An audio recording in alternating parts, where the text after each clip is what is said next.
नमस्कार, मार्केट पंचनामा में आप सभी का स्वागत है। मैं हूं सुमित और हफ्ते का आखिरी कारोबारी सत्र और एक शानदार तेजी भारतीय बाजारों में आज देखने को मिली।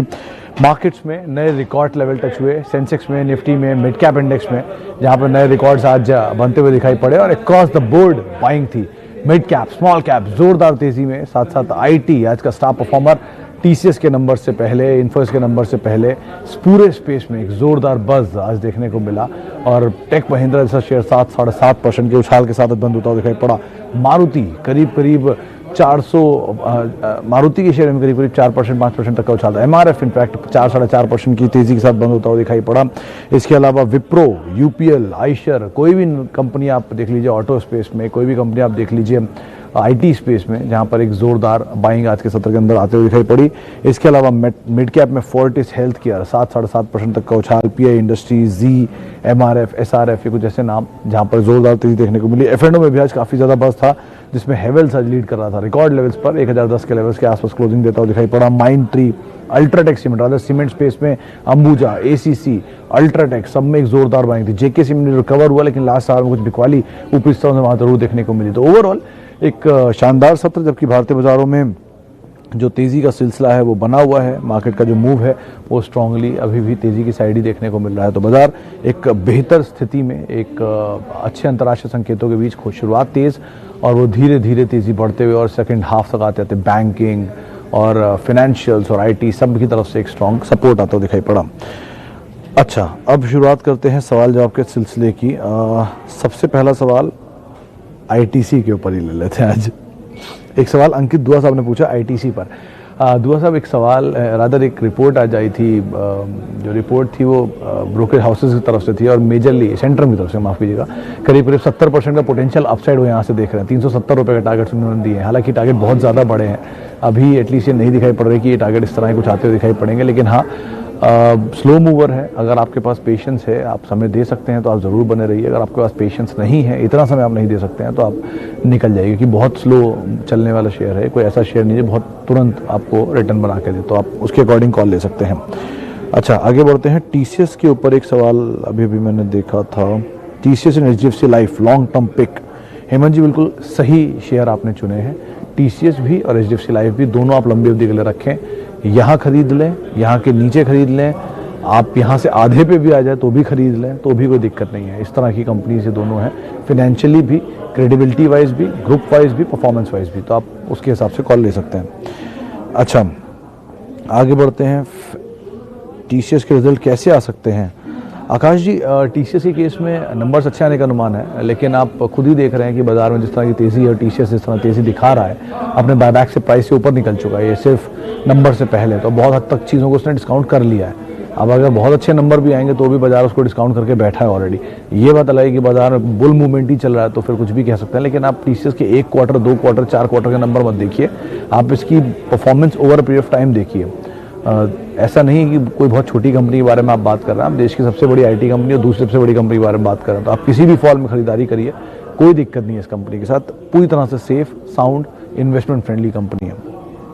अच्छा, डी मार्ट के रिजल्ट्स के लिए सर, साजिद जी, नंबर तो अच्छे आने की बातचीत है। 15% के आसपास प्रॉफिट बढ़ने का अनुमान है, 3 नए स्टोर खोलने का अनुमान है, सेक्टर में आउट परफॉर्म करने की बातचीत हो रही है। लेकिन आप जिस स्टॉक की बात कर रहे हैं वो ऑलरेडी 3000 के लेवल पर है, अपने ऑल टाइम हाई सेट कर रहा है। दो चीज़ें बड़ी क्रूशियल है इस कंपनी के बारे में कि ये, मैं पढ़ रहा था या किसी ब्रोकर से मेरी ज़्यादा बात भी हो रही थी कि नॉन एफ&ओ स्पेस में ये सबसे बड़ी कंपनी है जो कि इतनी बड़ी मार्केट कैप रखती है। 2 लाख करोड़ के आसपास की मार्केट कैप है इसकी, और एफ&ओ में अभी तक नहीं आई है, क्योंकि एफ&ओ में आते ही शॉर्टिंग सिचुएशन शुरू हो जाती है। लेकिन अभी शॉर्ट नहीं हो सकता इसके बारे में, तो टूटने की गुंजाइश इसलिए भी नहीं है। प्रमोटर 75% स्टेक लेके बैठा है, तो ऑलरेडी बाजार में फ्लोट कम है, तो टूटने की प्रोबेबिलिटी अभी तो कम है। आप एटलीस्ट बने रह सकते हैं, जैसे जैसे तेज़ी मिल रही है आप उसे होल्ड करिए, लेकिन हाँ, नंबर अच्छे आने की बातचीत है मार्केट में। अच्छा, बहुत सारे सवाल आए। भारती एयरटेल पर महेश जी का सवाल है। महेश जी, आज सुबह एक टेलीकॉम पे रिपोर्ट आई थी और उन्होंने सीएलएसए की रिपोर्ट थी, और उन्होंने बात साफ की कि सेक्टर में प्रेफर्ड पिक जो है वो भारती एयरटेल है पहली, दूसरी इस भारती टावर, इंडस टावर जो है। उन्होंने भारतीय एयरटेल के लिए टारगेट दिए थे 650 रुपये के आसपास के, 625 रुपये के आसपास के। आप वैसे भी इसमें बने रह सकते हैं। टेलीकॉम के लिए लार्जेस्ट प्लेयर के तौर पे उसे देख रहे हैं, अच्छे मार्जिन है, स्ट्रॉन्ग नेटवर्क सिचुएशन है और बेहतर कंपनी है, तो आप अकॉर्डिंगली इसमें कॉल ले सकते हैं, वैसे बने रह सकते हैं, कोई दिक्कत नहीं है। टेक महिंद्रा के लिए राहुल जी, रिसेंटली हमारे यहाँ जेएम फाइनेंशियल में जो पहले थे गौतम शाह, जिन्होंने अपना गोल्डीलॉक्स प्रीमियम सर्विसेज शुरू किया है, उन्होंने इस सेक्टर के लिए बोला था कि जो भी अगर इस सेक्टर में कोई प्रीफर्ड पिक आप लेना चाह रहे हैं तो टेक महिंद्रा और एचसीएल टेक 2 ही नाम है जो कि इस साल चल सकते हैं, और आपने देख भी लिया टेक महिंद्रा 8% चला है। नियर टर्म का अगर आपका आउटलुक है तो आप जाहिर सी बात है थोड़ा प्रॉफिट मिले निकल सकते हैं, लेकिन लॉन्ग टर्म के लिए कोई दिक्कत नहीं है, किसी फॉल में एक्यूमुलेट कर सकते हैं। आईटी के टॉप 5 जो आईटी कंपनीज हैं उनको आप हमेशा फोकस में रखिए, सब साथ साथ एल&टी, इन्फोटेक और एल&टी टेक, इनको और उसमें ऐड कर लीजिए। अच्छा, आगे बढ़ते हैं। ग्रैन्यूल्स इंडिया क्यों कंसोलिडेट कर रहा है? सचदेव साहब, लास्ट क्वार्टर के नंबर अगर आपने देखे हो ग्रैन्यूल्स के, तो बहुत ही रोबस्ट नंबर आए थे। उस नंबर के बाद बड़ी तेज़ी देखी गई, अपने ऑल टाइम हाइस को हिट किया, और पूरा pharma, Laurus, granules, Shilpa, Torrent, ये कुछ ऐसे नाम है, या सोलारा, ये कुछ ऐसे नाम है जो बहुत तेज़ी दिखा के फिर नीचे आए, और नीचे आए कंसोलिडेट हो रहे हैं। कंसोलिडेशन चल रहा है। अगर इस क्वार्टर के नंबर भी उतने ही अच्छे आते हैं या क्यू ऑन क्यू बेसिस पे उससे बेहतर आते हैं तो स्ट्रॉन्ग एकदम से रिएक्ट करेगा, और रिएक्ट करेगा बहुत स्ट्रांगली तेज़ी साइड पर, तो आप उसके अकॉर्डिंग कॉल लीजिए। अगर आप नज़रिया ठीक रखते हैं तो आप बने रहिए, कंपनी वैसी बुरी नहीं है, लेकिन बड़ा तेज़ी देखी गई है फार्मा की तेज़ी के साथ, तो आप हमेशा कोई भी अच्छी कंपनी अगर खरीदते हैं तो उसके लिए तैयार रहिए कि अगर वो 30-40% नीचे आ जाए तो आप उसमें दोबारा एंटर कर पाए। तो ग्रैन्यूल्स वैसे कंपनी बुरी नहीं है, लास्ट क्वार्टर के नंबर काफ़ी अच्छे थे, अब इस क्वार्टर के नंबर को नजर रखनी होगी। एचडीएफसी लाइफ में हम बात कर चुके हैं।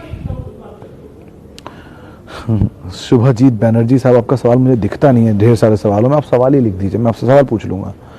अच्छा, आइनॉक्स लेजर 260 रुपये के दाम पर 300 शेयर ना। सर देखिए, रिसेंटली एक न्यूज़ आई थी कि तमिलनाडु या साउथ के जो थिएटर हैं वो 100% कैपेसिटी में कामकाज शुरू करेंगे। ये कंपनी साउथ की सबसे बड़ी प्लेयर है, पीवीआर और ये 2 ही सबसे बड़े प्लेयर हैं। अदर सिनेलाइन का इतना एक्सपोजर नहीं है वहाँ पर। 24 से 30% या 30 से 34% के आसपास का जो रेवेन्यूज़ हैं साउथ से उठाते हैं। तो अगर इस तरह की ही ट्रेजेक्ट्री रहती है, इस तरह की ही पिकअप आना शुरू होता है, एक्टिविटी इंप्रूव होती है, मूवी शुरू हो जाती हैं, तो जाहिर सी बात है यहाँ पे नंबर्स और बेटर होंगे। तो अभी तो बिज़नेस शुरू नहीं है, तभी इतनी परफॉर्मेंस आ चुकी है। तो अगर बिज़नेस बेटर होगा तो परफॉर्मेंस अच्छी ही होगी यहाँ से, ऐसा कुछ नहीं है। आगे चल के सिचुएशन और बेहतर हो सकती है, तो अभी आप एटलीस्ट बने रहें। मीडियम टर्म के लिए तो आप इसमें रह ही सकते हैं, लॉन्ग टर्म के लिए आप नंबर्स के अकॉर्डिंग कॉल लेंगे इसमें। अच्छा, सनफ्लैग आयरन 91 शेयर 71.50 पर है, क्या करें? देखिए, सनफ्लैग आयरन कुछ दिन पहले एक ब्रोकरेज की रिपोर्ट में मैंने देखा भी था और दिया भी था। 78 के आसपास इसके टारगेट्स थे, जहाँ तक मेरी याददाश्त कहती है 82 के आसपास टारगेट थे।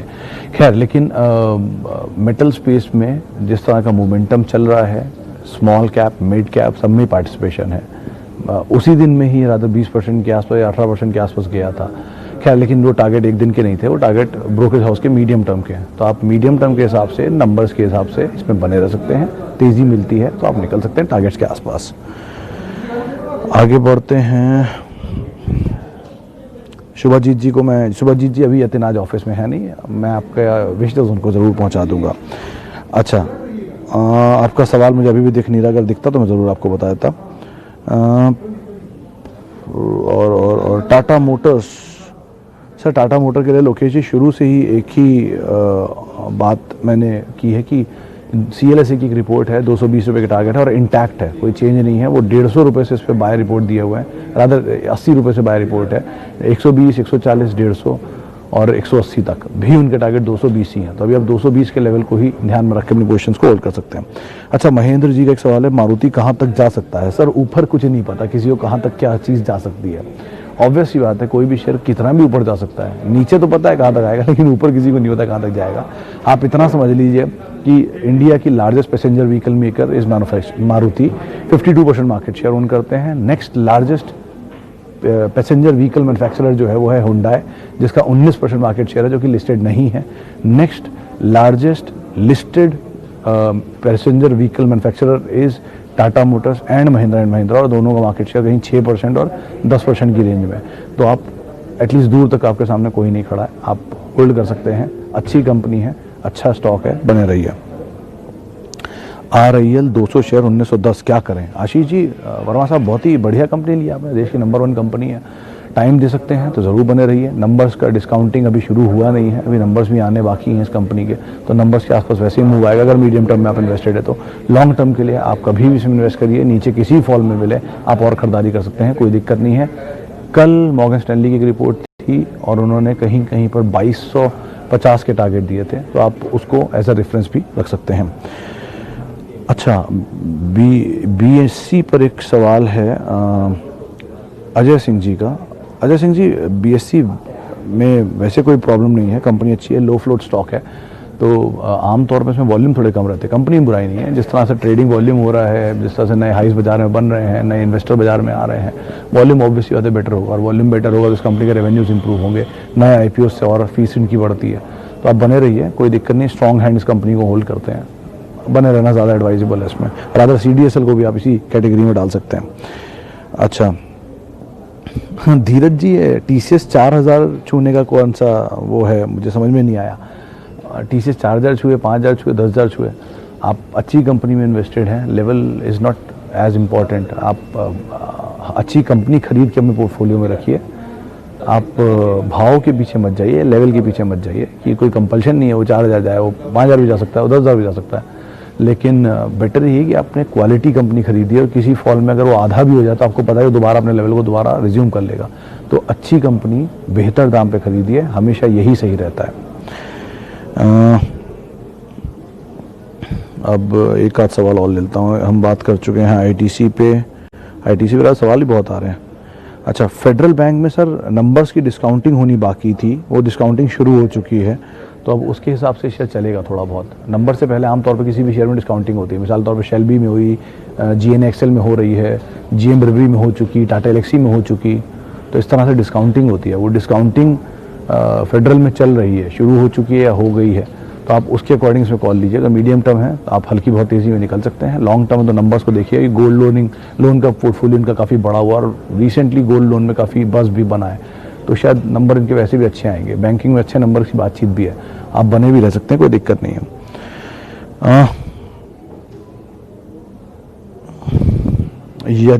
यदुवेंद्र सिंह जी का एक सवाल है कि इनके पास रिलैक्सो फुटवेयर है और 2009 से होल्ड कर रहे हैं और बहुत अच्छे प्रॉफिट में भी हैं, निकलना चाहते हैं, निकल जाएं या रुक जाएं। यदुवेंद्र जी, देखिए बाजार अपने ऑल टाइम हाई पर है, अगर आपको मैं कहता हूँ बने रहिए और शेयर नीचे आता है तो आपको लगेगा कि क्यों नहीं निकल गया। अगर आपको मैं कहता हूँ कि बेच के निकल जाइए, शेयर अपना और तेज़ी दिखाया तो आप कहेंगे क्यों निकल गया, तो दोनों सिचुएशन आपके लिए सेटिस्फैक्ट्री नहीं रहेंगी। तो इसका सबसे अच्छा इलाज ये होता है कि आप, अगर आपका 100 शेयर है तो 25 से निकल जाइए, 75 रख लीजिए, तो आप निकल भी गए और आप बने भी रहे, तो आपको दोनों तरह के कोई दुख नहीं होंगे। एक दूसरा, रिलैक्सो बहुत ज़्यादा तेज़ है, लो फ्लोट का शेयर है, तो चल भी सकता है, कोई दिक्कत नहीं है इसमें। लेकिन सेक्टर का बेस्ट प्लेयर जो है वो बाटा है, तो आप उसको भी भूले नहीं, इन्वेस्टमेंट ग्रेड स्टॉक है, मल्टीनेशनल कंपनी है, तो ये दोनों प्लेयर पे आप पहले और दूसरे दोनों प्लेयर्स के ऊपर रह सकते हैं। फुटवेयर में सबसे बड़ी कंपनी बाटा और स्लीपर्स में सबसे बड़ी कंपनी रिलैक्सो, इन दोनों चीज़ों को ध्यान रखकर आप अपनी पोजिशंस को कर सकते हैं। अच्छा, आखिरी एक सवाल और लेते हैं।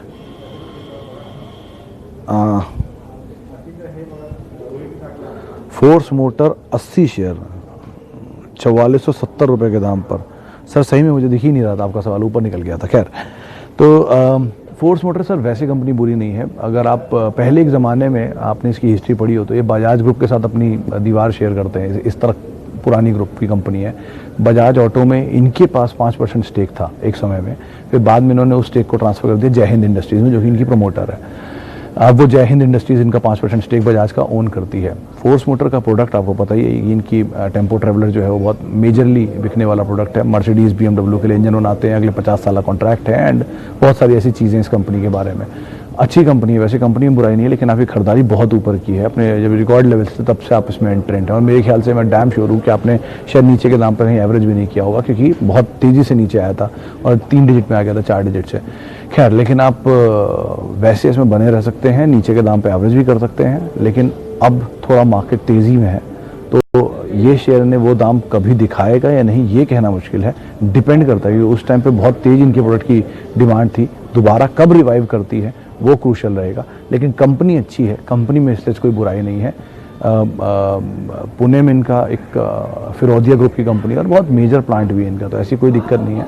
आप बने रह सकते हैं, नीचे के लेवल पे एवरेज कर सकते हैं और अच्छे से आप अपनी पोजीशन को ऐड कर सकते हैं।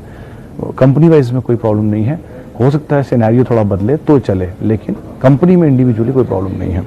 खैर, इतने ही सवालों को अब हम शामिल कर पाएंगे। माफ़ी उन सभी लोगों से जिनसे हम बातचीत नहीं कर पाए, और बहुत बहुत शुक्रिया उन सभी लोगों का जिन्होंने हमसे आज सवाल पूछे। आप सभी को मेरी तरफ से हैप्पी वीकेंड। आप मेरे साथ जुड़ सकते हैं @सुमित रिसर्च पे। नमस्कार।